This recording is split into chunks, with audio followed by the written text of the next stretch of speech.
Hello everyone, I am Himanshu Bharati and you are watching still studying YouTube channel. तो आज हम लोग पढ़ने जा रहे हैं क्लास 7 का जियोग्राफी का chapter 8 life in Amazon basin. तो चैप्टर मतलब अलग है, लेकिन उसमें का एक टॉपिक हम लोग आज पढ़ेंगे अमेजन बेसिन के बारे में। जो भी चीज़ें हैं आपके चैप्टर में वो सारी आज कवर हो जाएंगी। तो उसमें पढ़ेंगे हम लोग कि वहाँ का लाइफ कैसा है, मतलब अमेजन बेसिन का, वहाँ का क्लाइमेट, वहाँ के लोग, वहाँ का कैसा मतलब लोग वगैरह हैं, जानवर वगैरह, वही सारी चीज़ें हम लोग पढ़ेंगे।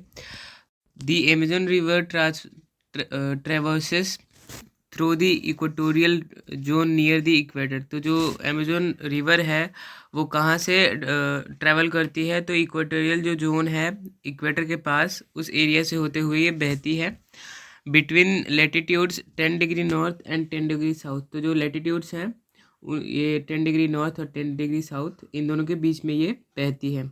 The Amazon basin is formed when several tributaries join the Amazon river। तो जो अमेजोन बेसिन है वो कब बनता है, मतलब कब, मतलब क्या कैसे कहेंगे कि वो अमेजोन बेसिन है, तो उसकी जो ट्रिब्यूटरीज हैं जब उसको ज्वाइन करती हैं अलग अलग ट्रिब्यूटरीज, तब उसको कहा जाता है कि वो अमेजोन बेसिन है।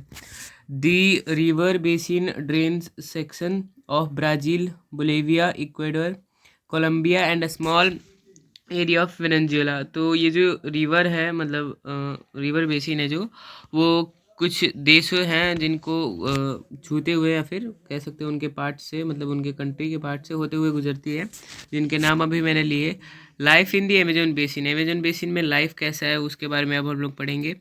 Man work in activities like fishing and hunting and women attend to the crops and fields. तो जो पुरुष लोग हैं यहाँ के, वो कुछ काम करते हैं, जैसे हंटिंग हो गया, मतलब कि जानवर वगैरह को मारना या फिर फिशेस को पकड़ना, और उससे वो लोग अपना जीवन यापन करते हैं। और जो वुमेन्स होती हैं वो क्रॉप्स वगैरह, फील्ड्स वगैरह को टेंड करती हैं, मतलब कि देखती हैं।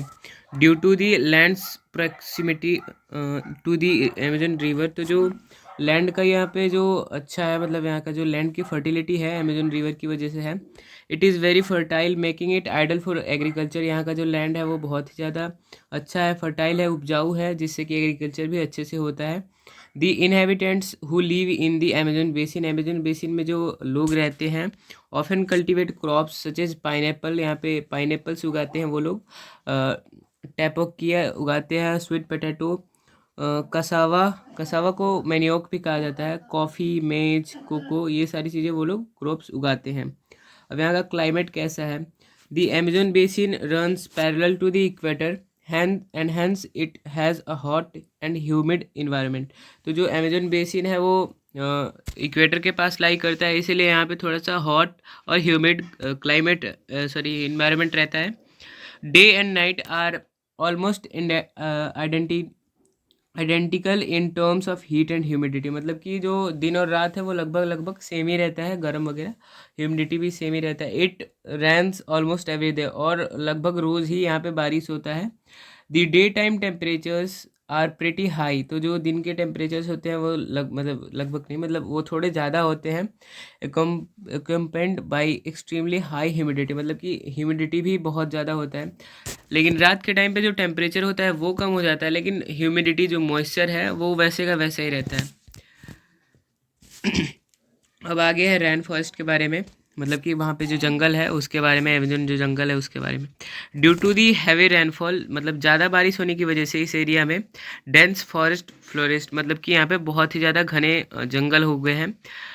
Indeed the woods are so thick, लेकिन जो पेड़ हैं उनके जो वुड्स हैं, मतलब कि लकड़ियाँ जो उनके तने वगैरह, वो बहुत मोटे मोटे हैं, और उनका जो रूफ है, मतलब पत्तियों का जो रूफ है वो भी बहुत ज़्यादा है, जिससे कि जो सनलाइट होता है वो ब्रांचेस के थ्रू नीचे नहीं आ पाता, मतलब कि ढक जाता है पूरा का पूरा जंगल।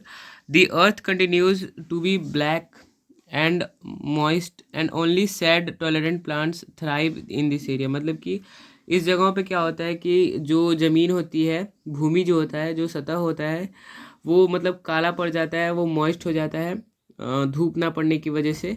Orchids and bromeliads are some of the parasitic plants present in the Amazon basin. तो ऑर्चिड्स और ब्रोमेलियार्ड्स जो हैं वो दो तरीके के पैरासाइटिक प्लांट्स हैं जो अमेजन बेसिन में होते हैं। पैरासाइट प्लांट्स कौन होते हैं वो हम लोगों ने साइंस में बहुत अच्छे से पढ़ लिया है।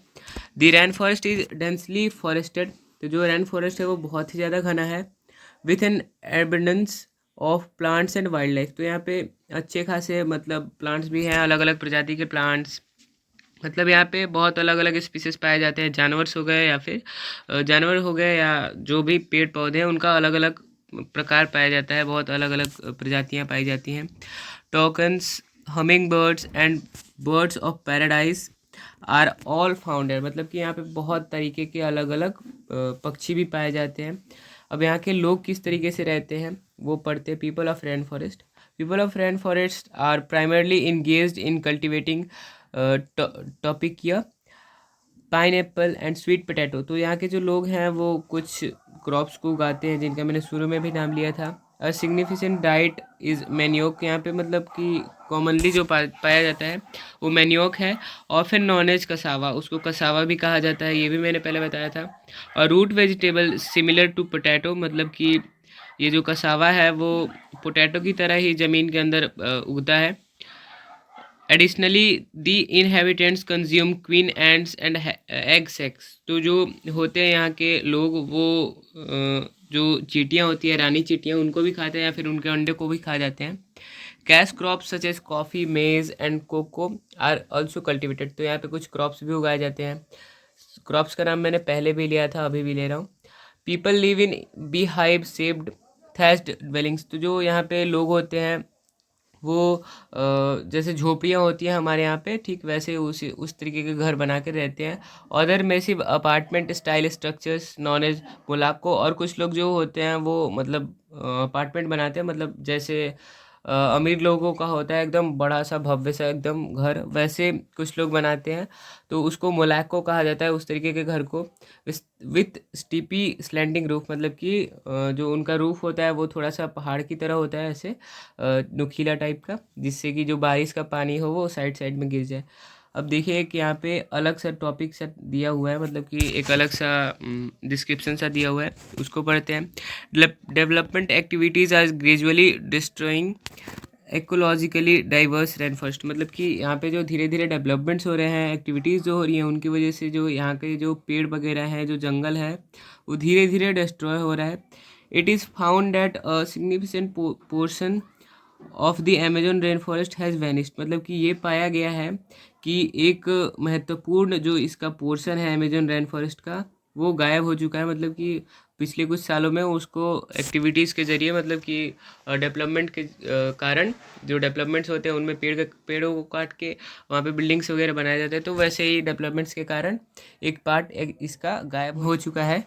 As a result it is critical to protect this forest to survive life and maintain balance. तो इससे क्या हो रहा है कि जो सर्वाइव है, मतलब लाइफ वगैरह का जो सर्वाइवल है, उसको बैलेंस बनाने के लिए बहुत सारे अलग अलग चीज़ें हो रही हैं यहाँ पे, मतलब धीरे धीरे स्टार्ट की जा रही है। तो यही था आज का टॉपिक। मिलेंगे आपसे किसी नेक्स्ट वीडियो में। कोई गलती हो तो हाँ आप कमेंट बॉक्स में लिख दीजिएगा, जिससे कि मैं वो गलती फिर से ना दोहराऊँ। और ये गलती के बारे में बार बार बोलता हूँ ताकि आप लोग मेरी गलतियों को देखें और बोलें, तो मैं उसको बार बार रिपीट ना करूँ। तो ठीक है, आपसे मिलेंगे किसी नेक्स्ट वीडियो में, तब तक के लिए बाय।